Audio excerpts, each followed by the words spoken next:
نحمده ونصلي على رسوله الكريم اما بعد فاعوذ بالله من الشيطان الرجيم بسم الله الرحمن الرحيم رب اشرح لي صدري ويسر لي امري واحلل عقدة من لساني يفقهوا قولي۔ آسمان و زمین کی ہر چیز اللہ ہی کی ملکیت ہے، تمہارے دلوں میں جو کچھ ہے اسے تم ظاہر کرو یا چھپاؤ، اللہ تعالیٰ اس کا حساب تم سے لے گا، پھر جسے چاہے بخشے اور جسے چاہے سزا دے، اور اللہ ہر چیز پر قادر ہے۔ رسول ایمان لائے اس چیز پر جو اس کی طرف اللہ تعالیٰ کی جانب سے اتری، اور مومن بھی ایمان لائے، یہ سب اللہ تعالیٰ اور اس کے فرشتوں پر اور اس کی کتابوں پر اور اس کے رسولوں پر ایمان لائے، اور کہا اس کے رسولوں میں سے ہم کسی میں بھی تفریق نہیں کرتے۔ انہوں نے کہہ دیا کہ ہم نے سنا اور اطاعت کی، ہم تیری بخشش طلب کرتے ہیں اے ہمارے رب، اور ہمیں تیری ہی طرف لوٹنا ہے۔ اللہ تعالیٰ کسی جان کو اس کی طاقت سے زیادہ تکلیف نہیں دیتا، جو نیکی وہ کرے وہ اس کے لیے ہے، اور جو برائی وہ کرے وہ اسی پر ہے۔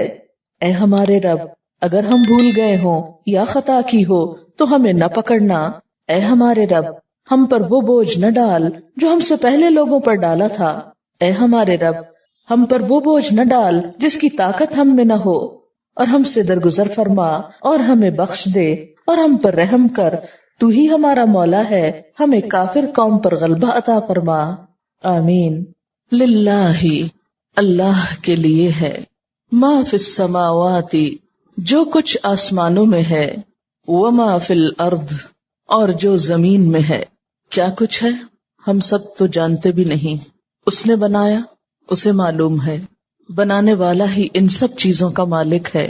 وَإِن تُبْدُوا مَا فِي أَنفُسِكُمْ، اور اگر تم ظاہر کرو گے جو تمہارے دلوں میں ہے، اپنے دل میں آنے والے خیالات کے بارے میں اگر تم کسی کو بتا بھی دو، او تخفوہ، یا تم چھپاؤ گے اس کو، یعنی کسی کو نہ بتاؤ، تمہارے دل کی باتیں صرف تمہیں کو معلوم ہو، اگر ان میں کچھ ایسی باتیں ہوئیں جو اس کو پسند نہ ہوئیں تو کیا ہوگا؟ یحاسبکم بہ اللہ، ان باتوں پر اللہ تمہارا حساب لے گا، تم سے پوچھے گا، پھر کیا ہوگا؟ فیغفر، پھر بخش دے گا، معاف کر دے گا، لمن یشاء، جس کو چاہے گا، ویعذب، اور عذاب دے گا، سزا دے گا، من یشاء، جس کو چاہے گا، واللہ، اور اللہ تعالی، علی کل شیء، ہر چیز پر، قدیر، قدرت رکھنے والا ہے۔ اس سے پچھلی آیت ہے کہ ولا تکتم الشہادہ، گواہی کو چھپانا مت، ومن یکتمھا فانہ آثم قلبہ، جو اس کو چھپائے گا تو اس کا دل گناہگار ہوگا۔ اسی کی مزید وضاحت ہے اس آیت میں کہ ہر چیز تو اللہ کے ہاتھ میں ہے، ہر چیز کا مالک تو وہ ہے، لہذا وہ نہ صرف یہ کہ ظاہری باتوں کو جانتا ہے بلکہ دل کی باتوں کو بھی جانتا ہے۔ اس لیے اگر تم اپنے دل کی باتوں کو ظاہر کرو گے یا پھر انہیں چھپا لو گے، اگر وہ درست نہ ہوئی تو ان پر وہ حساب بھی لے سکتا ہے۔ حضرت علی رضی اللہ تعالیٰ عنہ فرماتے ہیں کہ جب یہ آیت نازل ہوئی تو اس نے ہمیں غمزدہ بنا دیا، ہمارے دل کو لگ گئی۔ ہم نے خیال کیا کہ اگر کسی کے دل میں گناہ کا خیال بھی آئے تو اس کا بھی حساب ہوگا۔ یعنی صحابہ کرام نے اس کا معنی کیا سمجھا کہ دل میں گزرنے والے ہر خیال پر پکڑ ہوگی، کہ پھر معلوم نہیں کہ اس کی معافی ہوگی یا نہیں۔ اور جیسا کہ سب جانتے ہیں نا کہ دل میں آنے والے خیالات پر تو بسا اوقات انسان کا بس نہیں ہوتا، وہ ہمارے کنٹرول میں نہیں ہوتے، وہ تو آتے ہی چلے جاتے ہیں۔ تو یہی چیز صحابہ کرام کے دل میں گزری کہ اگر دل کی باتوں پہ پکڑ ہونے لگی پھر تو ہم بچ نہیں سکتے۔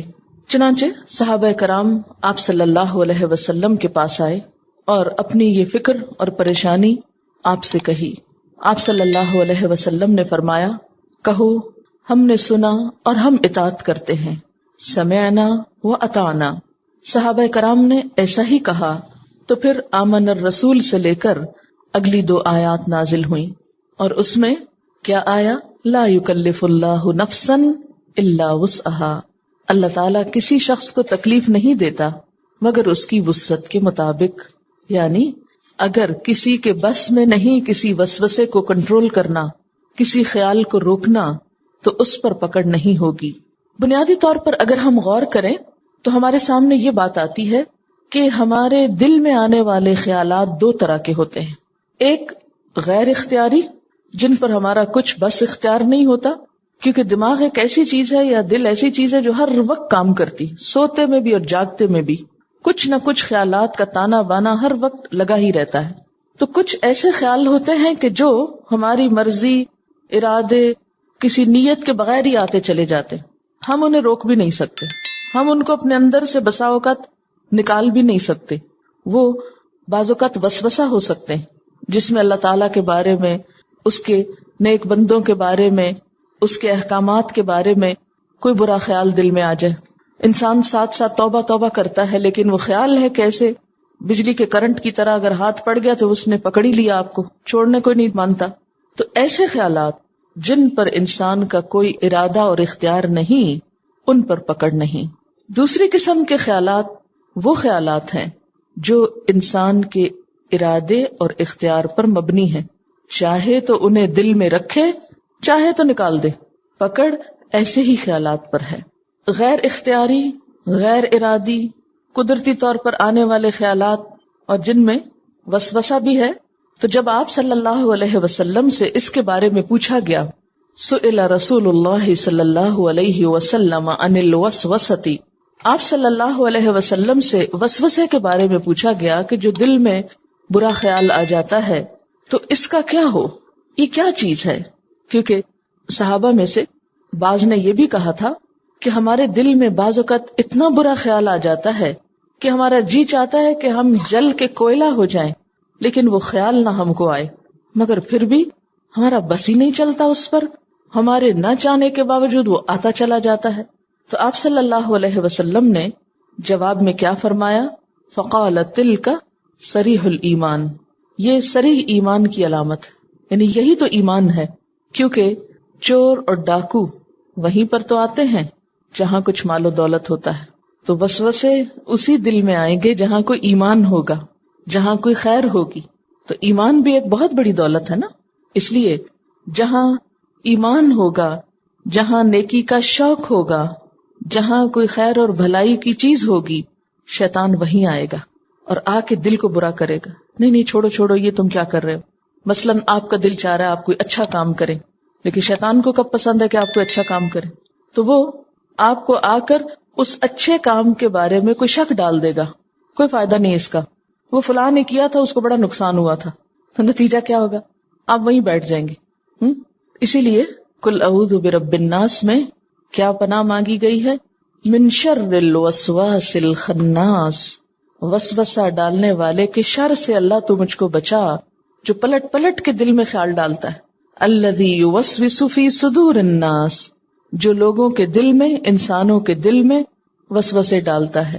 من الجنۃ والناس، ایسے وسوسے بسا اوقات جنات کی طرف سے ہوتے ہیں اور جن سے مراد یہاں شیطان ہے، اور بسا اوقات انسانوں کی طرف سے بھی ہوتے ہیں، کیونکہ آپ نے دیکھا ہوگا کہ کئی دفعہ آپ بہت اچھا کام کرنا چاہتے ہیں، لیکن اتنے میں آپ کی ملاقات کسی ایسے انسان سے ہو جاتی ہے جو اس اچھے کام کے بارے میں آپ کا ارادہ اور نیت بدلا دیتا ہے۔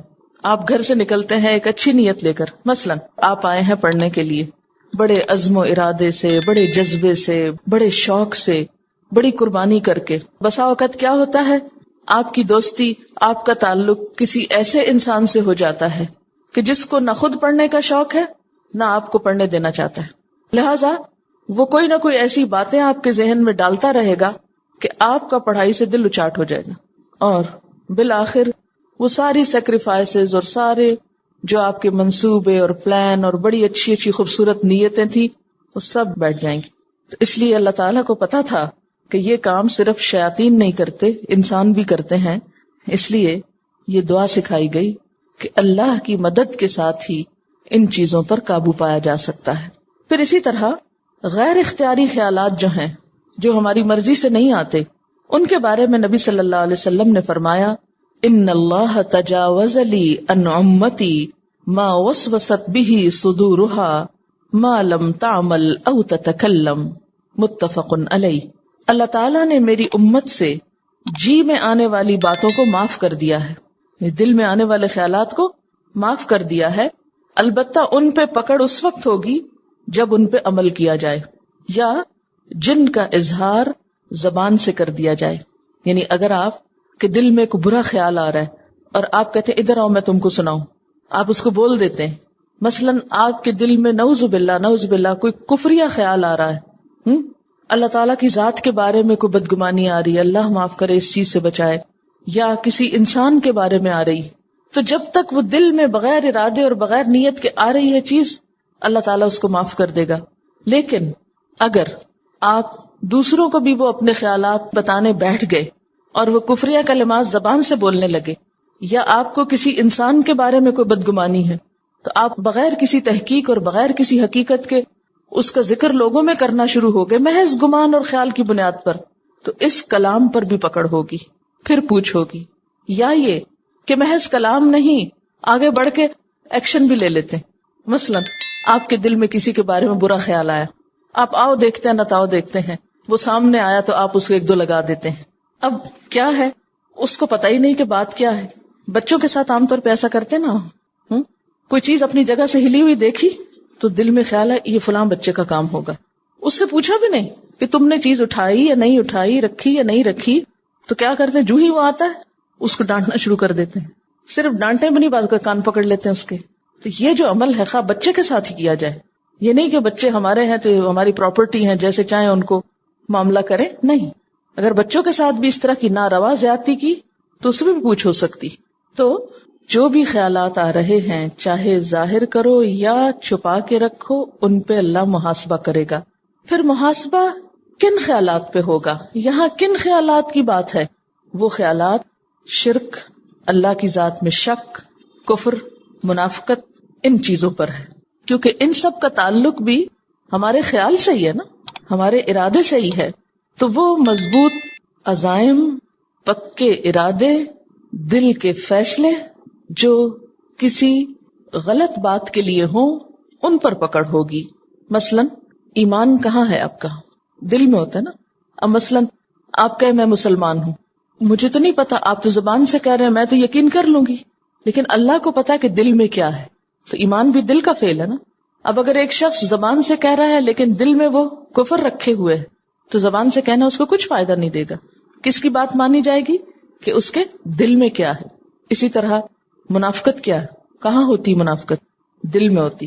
فی قلوبہم مرض، ان کے دلوں میں بیماری ہے. اسی طرح آپ دیکھتے ہیں کہ اخلاق کی کچھ باتیں ایسی ہیں جن کا تعلق انسان کے دل سے ہوتا ہے. مثلا صبر، تواضع، عاجزی، انکساری، قناعت، سخاوت، یہ سب کچھ کیا ہے؟ دل میں ہوتا ہے نا. اسی لیے حدیث میں آتا ہے کہ جب انسان کسی اچھے کام کی نیت کر لیتا ہے، ابھی وہ کام کیا نہیں اس نے، تو نیت پر بھی ثواب لکھ لیا جاتا ہے، وہیں سے مارکنگ شروع ہو جاتی. اور اگر وہ کر لیتا ہے تو کم از کم 10 گنا اجر ملتا ہے، اور زیادہ سے زیادہ تو پھر اللہ تعالیٰ کے ہاتھ میں ہے، جتنا چاہے دے. اچھا، اسی طرح آپ دیکھیں کہ بعض گناہ جن پر پکڑ ہوگی اور وہ دل کے گناہ ہیں. مثلا حسد، آپ کسی سے جیلس ہوتے ہیں. اسی طرح تکبر، کہاں ہوتا ہے تکبر؟ اس کا مقام کہاں ہے؟ دل میں ہے نا. آپ اپنے آپ کو بڑی شے سمجھتے. پھر اسی طرح بغض کہاں ہوتا ہے؟ دکھائیں؟ نہیں دکھا سکتے، اس لیے کہ دل میں ہی ہوتا ہے، اگر کسی سے ہو، اللہ نہ کرے. پھر دنیا کی محبت کہاں ہوتی؟ دل میں ہوتی. حرص، لالچ، یہ سب چیزیں کہاں ہوتی؟ دل میں. اس لیے جس دل میں یہ سب کچھ بھرا ہوا ہو، اس دل کے خیالات پر بھی پکڑ ہو سکتی ہے. پھر اللہ کے ہاتھ میں ہے کیا؟ فَيَغْفِرُ لِمَن يَشَاءُ، جسے چاہے معاف کر دے. ان چیزوں کے باوجود بھی جسے چاہے معاف کر دے. اور وَيُعَذِّبُ مَن يَشَاءُ، جسے چاہے عذاب دے دے. اس کا کیا مطلب ہے؟ اس کا مطلب ہے پھر تو انسان کو کچھ بھی نہیں کرنا چاہیے، یا پھر جو دل میں آئے کرنا چاہیے، کیونکہ پتہ نہیں کس کو معاف کر دے اور کس کو وہ چھوڑ دے. نہیں، اس کا مطلب یہ ہے کہ اس سے اللہ تعالی کا مکمل اقتدار اور مکمل مالک ہونا ہمارے سامنے آتا ہے کہ ہر چیز کا مالک وہ ہے. کیسے؟ جیسے آیت کے شروع میں آتا نا، للہ ما فی السماوات وما فی الارض، اسی کے لیے ہے جو آسمانوں اور جو زمین میں ہے. تو جب ہر چیز اس کی ہے تو اس سے کیا پتہ چلتا ہے اسی کی مزید وضاحت آگے ہوئی، فَيَغْفِرُ لِمَن يَشَاءُ وَيُعَذِّبُ مَن يَشَاءُ، جب ہر چیز اس کی ہے، ہر چیز پہ اس کا اختیار اور اقتدار ہے، تو پھر جس کو چاہے معاف کر دے، جس کو چاہے سزا دے. یعنی اس سے پتہ چلتا ہے کہ فیصلے اللہ کی مشیت پر ہوں گے، فیصلے اللہ کی مشیت پر ہوں گے، کسی اور کو ان میں دخل نہ ہوگا، کوئی اور اس میں انٹرفیئر نہیں کر سکے گا، ہوگا وہی جو وہ چاہے گا. لیکن اس کا یہ مطلب نہیں کہ اس کی مشیت کے لیے کوئی قاعدہ یا ضابطہ نہیں، وہ نعوذ باللہ اندھا دھند فیصلہ نہیں کرے گا. ہر شخص جو ڈیزرو کرے گا اس کے مطابق ہی وہ اس کے ساتھ معاملہ کرے گا. اس سے تو کسی ظلم کا تصور بھی نہیں کیا جا سکتا. جیسے آتا نا وما انا بظلام للعبید، ما انا نہیں ہوں میں بظلام ظلم کرنے والا، للعبید بندوں کے لیے. ایک اور جگہ پر آتا ہے لا یسأل عما یفعل وہم یسألون، وہ نہیں پوچھا جا سکتا. کون؟ اللہ تعالیٰ. کس کے بارے میں؟ جو وہ کرتا ہے. وہم یسألون، اور سب لوگ سوال کیے جائیں گے. انسانوں سے تو پوچھا جائے گا لیکن اللہ تعالیٰ سے کوئی نہیں پوچھ سکتا. پھر آپ دیکھیے کہ پیچھے جو آیت الکرسی گزری ہے اس میں بھی کیا ہے؟ انہی صفات کا ذکر ہے. آیت الکرسی کیا ہے؟ دراصل اللہ تعالیٰ کا ایک تعارف ہے، اس کے علم، اس کی ملکیت، اس کی قدرت، انہی چیزوں کا ذکر ہے نا.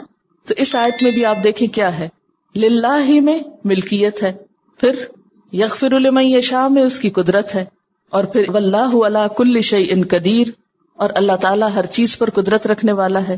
اور ان تبدوا ما فی انفسکم او تخفوہ، اس میں کیا ہے؟ اس کے علم کا اظہار ہے. تو آیت الکرسی میں بھی اس کی یہی صفات بیان کی گئی ہیں. اس کے بعد سورۃ البقرہ کی آخری 2 آیات جن کی بہت فضیلت آتی ہے احادیث میں. نبی صلی اللہ علیہ وسلم کو معراج کی رات جو 3 چیزیں ملی ان میں سے ایک سورۃ بقرہ کی یہ آخری 2 آیات بھی تھی. نبی صلی اللہ علیہ وسلم جب آسمانوں پر تشریف لے گئے تھے معراج کے موقع پر، تو اس وقت یہ 2 آیتیں بھی آپ کو دی گئی تھیں. یہ صحیح مسلم کی روایت ہے. اسی طرح ایک اور روایت میں آتا ہے کہ اس سورت کی آخری آیات آپ صلی اللہ علیہ وسلم کو ایک خاص خزانے سے عطا کی گئیں. کہاں سے عطا کی گئیں؟ ایک خزانے سے جو عرش الہی کے نیچے ہے، اور یہ آیات آپ کے سوا کسی اور نبی کو نہیں دی گئیں. پھر یہ کہ ان آیات کے آخر میں حضرت معاذ رضی اللہ تعالی عنہ آمین کہا کرتے تھے، اور ظاہر ہے کہ انہوں نے یہ عمل نبی صلی اللہ علیہ وسلم سے دیکھا ہوگا. نبی صلی اللہ علیہ وسلم نے ان آیات کے بارے میں یہ بھی فرمایا ہے کہ جو شخص سورۃ بقرہ کی آخری 2 آیتیں رات کو پڑھ لیتا ہے اس کو یہ کافی ہو جاتی ہیں، یعنی اس کی حفاظت کے لیے. اس کے اس پڑھنے کی بدولت اللہ تعالیٰ اس کی حفاظت فرماتے ہیں. چلیے اب یہ آیتیں پڑھتے ہیں. آمن الرسول بما انزل الیہ من ربہ والمؤمنون کل آمن باللہ وملائکتہ وکتبہ ورسلہ لا نفرق بین احد من رسلہ وقالوا سمعنا واطعنا غفرانک ربنا والیک المصیر. رسول اس چیز پر ایمان لائے جو آپ کی طرف، آپ کے رب کی طرف سے نازل کی گئی، اور سارے مومن، کلن سارے کے سارے، آمن باللہ وملائکتہ وکتبہ ورسلہ اللہ پر ایمان لائے اور اس کے فرشتوں پر اور اس کی کتابوں پر اور اس کے رسولوں پر. اور انہوں نے کیا کہا؟ لا نفرق بین احد من رسلی، ہم اس کے رسولوں میں سے کسی ایک کے درمیان فرق نہیں کرتے. اور ایمان لا کر کیا کہا؟ وقالوا سمعنا واطعنا، بولے ہم نے سن لیا اور ہم نے اطاعت کی، ہم بات مانیں گے. غفرانک، تیری بخشش چاہیے، یعنی پچھلی زندگی میں ہم سے جو غلطیاں، جو خطائیں ہو چکی، اللہ تو ہم کو معاف کر دے. ربنا، اے ہمارے رب، وإلیک المصیر، اور تیری طرف لوٹنا ہے، واپسی تو تیری ہی طرف ہے، مر کے تو تیرے ہی پاس آنا ہے. کچھ یاد کیجئے سورت کا بالکل ابتدائی حصہ. الف لام میم ذالک الکتاب لا ریب فیہ ھدی للمتقین، اور اس کی شرط کیا ہے؟ الذین یؤمنون بالغیب، وہ لوگ جو غیب پر ایمان لاتے ہیں. وہاں اس کتاب سے ہدایت پانے کے لیے پہلی خصوصیت جو بتائی گئی تھی وہ ایمان بالغیب تھا، اور اسی کی تفصیل سورت کے آخر میں، وہاں اشارہ تھا، یہاں ڈیٹیل ہے کہ ایمان بالغیب کیا ہوتا ہے، کس ایمان بالغیب کی بات ہے، اس میں کیا کیا چیزیں شامل ہیں۔ وہاں آپ کو ایک بات بار بار یاد دلائی گئی تھی کہ متقی وسیع النظر ہوتا ہے، وسیع القلب ہوتا ہے، اس کے اندر کوئی تعصب نہیں ہوتا، اس کے اندر تنگ دلی نہیں ہوتی، لہذا وہ صرف ظاہر نظر آنے والی چیزوں کو ہی نہیں مانتا بلکہ غیب پر بھی ایمان رکھتا ہے۔ دیکھیں نا، جو تنگ دل ہوگا وہ تو صرف 2 اور 2 4 کو مانے گا، اس کے سامنے 2 اور 2 5 نہیں ہو سکتے، وہ ریجڈ ہوگا۔ لیکن مومن وسیع نظر ہوتا ہے، اس کی نظر میں بصیرت ہوتی، وہ صرف ظاہر میں نہیں دیکھتا، پردے کے پیچھے بھی دیکھ سکتا ہے، اور یہ دیکھنا ایمان کا دیکھنا ہے۔ اور یہاں سورت کے اختتام پر کیا بتا دیا گیا کہ پیغمبر صلی اللہ علیہ وسلم اور آپ کے ساتھیوں نے ایمان لا کر یہ واضح کر دیا کہ ہم یہ سب کچھ مانتے ہیں، اور خاص طور پر شروع میں کہا گیا تھا یؤمنون بالغیب، بیچ میں بہت سے احکامات دیے، آخر میں پھر اس کی تکرار کے بعد کہا سمعنا و اطعنا، ہم نے اس صورت میں آنے والے تمام احکامات سن لیے، ہم تو مانتے بھی نہیں کہ ہم نے سنا ہے۔ اور صحابہ کرام کو حضور صلی اللہ علیہ وسلم نے جب پریشانی ہوئی کہ ہماری پکڑ ہو جائے گی تو اس وقت کہا کہ آپ کو سمعنا و اطعنا، انہوں نے فوراً ہی کہہ دیا، لیکن ہم سن کے بھی سنتے نہیں، مشکل یہ سمعنا، ہم نے سن لیا جو کچھ اللہ پاک نے ان 286 آیات میں ہم کو بتایا، اس سورت البقرہ میں سب کچھ سن لیا ہم نے، اب ہم کریں گے کیا؟ یہود کی طرح یا ایمان والوں کی طرح؟ یہود نے کیا کہا تھا؟ سمعنا و عصینا، ہم نے سن لیا، ماننا کوئی نہیں ہم نے۔ ذرا دل ٹٹولے اپنے، کیا سوچتے ہیں ان سب باتوں کے بارے میں جو آپ سن چکے؟ اقسام بر بہت سی سن چکے، ہم نے سن لیا، اب ہمیں کیا کرنا ہے؟ اطعنا، ہم اب اطاعت کریں گے، اب ہمیں عمل کرنا ہے۔ ہم ان لوگوں کی طرح نہیں جو تعصب برتتے ہیں، صرف اپنے رسولوں کو مانتے ہیں، صرف اپنی کتابوں کو مانتے ہیں اور دوسرے انبیاء کا انکار کرتے ہیں۔ نہیں، ہم تو کسی کے درمیان فرق بھی نہیں کرتے، لا نفرق بین احد من رسلہ، ہم اللہ کے رسولوں میں سے کسی کے درمیان تفریق نہیں کرتے، سب کو رسول مانتے ہیں۔ پھر آپ دیکھیے کہ یہاں پر جو تفصیل بتائی گئی وہ کیا ہے؟ آمن الرسول، کتنا خوبصورت آغاز ہے نا، کہ بتانے والا سب سے پہلے خود ایمان لا رہا ہے۔ یہ نہیں کہا گیا کہ صرف مومن ایمان لائیں، بلکہ آمن الرسول، رسول صلی اللہ علیہ وسلم ایمان لائے، کس چیز پر؟ اس پر بما انزل الیہ، جو آپ کی طرف نازل کی گئی۔ سورۃ البقرہ کے شروع میں والذین یؤمنون بما انزل الیک، الیک سے مراد کیا تھا؟ آپ صلی اللہ علیہ وسلم۔ تو یہاں پر بھی کیا ہے کہ پیغمبر خود ایمان لائے جو آپ کی طرف آپ کے رب نے اتارا تھا۔ آمن الرسول بما انزل الیہ من ربہ، کیونکہ جب تک بتانے والا خود پوری طرح کنونس نہ ہو، خود ایمان نہ رکھتا ہو، خود اس کا شرح صدر نہ ہو، خود اس بات کی تصدیق نہ کرتا ہو جو وہ دوسروں کو بتا رہا ہے، تو اس کے بتانے میں بھی وہ کنونسنگ پار نہیں ہوتی، تاثیر نہیں ہوتی۔ تو قول اور فعل کا تضاد جو ہے یہ بہت ناپسندیدہ چیز ہے اللہ تعالیٰ کے نزدیک، کہ انسان کہے کچھ کرے کچھ، یا دوسروں کے لیے تو جیسے یہود کے بارے میں آیا اتأمرون الناس بالبر وتنسون انفسکم، ان کے علماء یہی کر رہے تھے نا۔ لیکن نبی صلی اللہ علیہ وسلم کی خوبی کیا بتائی گئی کہ جو آپ کی طرف اتارا گیا اس کو پہلے آپ نے خود مانا۔ آمن الرسول بما انزل الیہ من ربہ والمؤمنون، اور سارے مومن وہ بھی ایمان لے آئے، کلن سارے کے سارے، آمنا ایمان لائے، کس چیز پر؟ باللہ، سب سے پہلے اللہ پر۔ اب یہ ایمان کی تفصیل ہے، اس کو کیا بولتے ہیں؟ ایمان مفصل۔ کلن آمن باللہ، سب ایمان لائے اللہ پر، وملائکتہ، اور اس کے فرشتوں پر، وکتبہ، اور اس کی کتابوں پر، ورسلہ اور اس کے رسولوں پر. یہاں 4 چیزوں کا ذکر کیا گیا، 2 چیزیں یہاں ذکر نہیں کی گئیں. ایک تو آخرت کی بات اور ایک تقدیر کی بات. جب ہم ایمان مفصل پڑھتے ہیں تو کیا کرتے ہیں؟ آمنت باللہ و ملائکتہ و کتبہ و رسلہ والیوم الآخر والقدر خیرہ و شرہ من اللہ تعالی والبعث بعد الموت. یوں بولتے ہیں. تو والقدر خیرہ و شرہ من اللہ تعالی، کہ اچھی بری تقدیر، انسان کو ملنے والی بھلائی برائی سب اللہ کی طرف سے ہوتی ہے. والبعث بعد الموت، اور موت کے بعد دوبارہ جی اٹھنے پر بھی میں ایمان لاتا ہوں. ان 2 کا تعلق بھی ایمان بالغیب ہی سے ہے. لیکن یہاں خاص طور پر جن چیزوں کا ذکر کیا گیا اس کا تعلق ہدایت سے ہے. ان میں ایک لنک ہے. آپ دیکھیے ہمارے پاس ہدایت کیسے پہنچی؟ اللہ تعالی کی طرف سے آئی، آمن باللہ. کس کے ذریعے آئی؟ وملائکتہ. کیا لے کر آئے؟ وکتبہ. کس پر لائے؟ ورسلہ.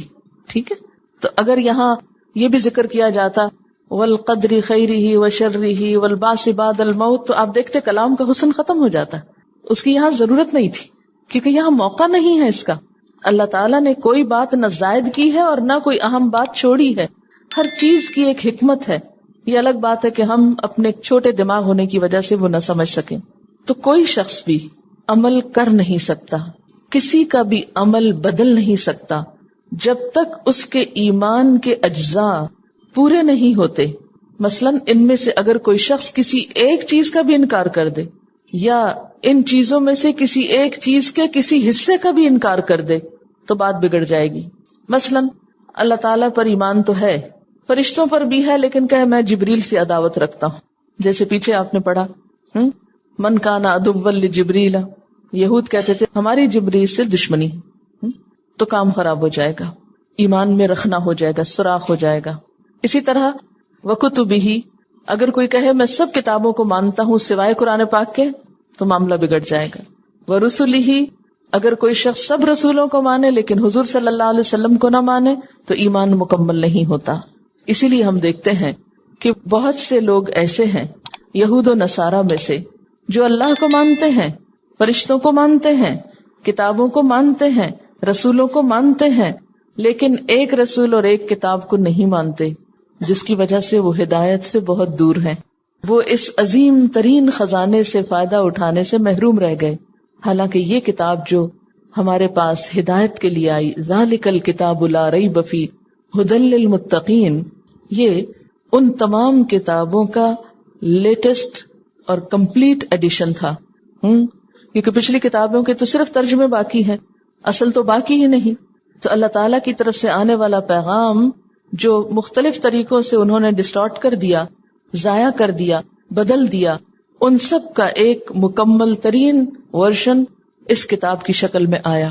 اب اگر کوئی شخص ادھوری چیزوں کو لے کر بیٹھا ہوا ہے اور مکمل چیز کو نہیں لے رہا تو وہ اپنا ہی نقصان کر رہا ہے. اسی لیے وہ لوگ ہدایت سے دور رہے، وہ اس خزانے سے دور رہے. لیکن اہل ایمان نے کیا کیا؟ لا نفرق بین احد من رسلی، ہم اس کے رسولوں میں سے کسی کے درمیان فرق نہیں کرتے. والذین یؤمنون بما انزل الیک وما انزل من قبلک، وہ لوگ جو ایمان لاتے ہیں ساتھ اس کے جو آپ کی طرف اتارا گیا اور جو آپ سے پہلے اتارا گیا. وسیع النظر، وسیع القلب، وسیع ذہن کے مالک، کھلے دل کے لوگ جن کو ماننے میں کچھ بھی مشکل نہیں. اچھا، رسولوں میں فرق کیسے ہوتا ہے؟ مثلا کسی کو اللہ کا رسول مانا جائے اور کسی کو مانا ہی نہ جائے. ایک تو یہ طریقہ ہوتا ہے. دوسرا یہ کہ ان کے درجہ نبوت میں فرق کیا جائے، کیونکہ نبی ہونے میں تو سب برابر ہیں. لیکن یہ جو بات ہے کہ بعض پر فضیلت رکھتے ہیں، تو اس میں اور اس بات میں کنٹرڈکشن نہیں، کیونکہ فضیلت اللہ تعالیٰ نے دی ہے. ان کے اعمال اور ادوار کے اعتبار سے ان میں فضیلت تو ہے، لیکن ایمان لانے کے اعتبار سے کسی میں بھی کوئی فرق نہیں. کیونکہ پیچھے آپ پڑھ چکے نا، تلک الرسل فضلنا بعضهم علی بعض. اور پھر بین احد، احد تو ہوتا ہے ایک، تو بین احد کیا ہو گیا؟ بین کا کیا مطلب ہوتا ہے؟ درمیان. تو درمیان تو دو چیزوں کے ہوتا ہے، ایک کا کیا مطلب ہوا؟ بات یہ ہے کہ احد کا لفظ سنگولر بھی ہے پلورل بھی، اس کی جمع نہیں ہوتی. اگر جمع یوز کرنا تو احد ہی یوز کرنا پڑے گا. یہ زبان کا ایک چھوٹا سا اسلوب ہے. میں اگر یہ کہوں بین احدن، ایک کے درمیان، تو ایک کا درمیان کون سا ہے کوئی؟ سو اس کو سامنے رکھ کے دیکھیں نا، بین احدن، ایک کے درمیان. اچھا پھر ایک کا جمع کیوں نہیں؟ اس لیے کہ ایکوں تو نہیں ہوتا نا. لیکن اگر جمع بھی یوز کرنا ہو تو اس کے لیے بھی احد. عربی میں یہ گنجائش ہے کہ احد کے اندر جمع بھی ہے، یعنی سارے پیغمبروں میں سے